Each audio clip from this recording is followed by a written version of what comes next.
Magandang hapon po. Nandito tayo sa Kibukay na kung saan at may nakalagay po dito na isang IED.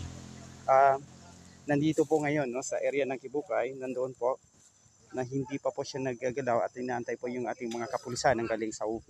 At hindi naman po pwedeng basta-basta na kukunin po ng isang sibilyan dahil nga no, ayan po mga kaibigan, habang inaantay po natin dito po sa may tabing highway po ng Barangay Kibukay. Kasama po natin yung ating barangay captain na si Marlon Severo. Nandito din po si Cap habang inaantay po natin yung ating mga kapulisan na kung saan no, siguro delikado ito guys. Hindi pa lang natin alam kung pumutok na ito kasi ang BARM expert po ang nakakaalam po nito. Ayan po mga kaibigan, hindi po lang natin alam no. Ayan po. Ayan guys, delikado siguro ito.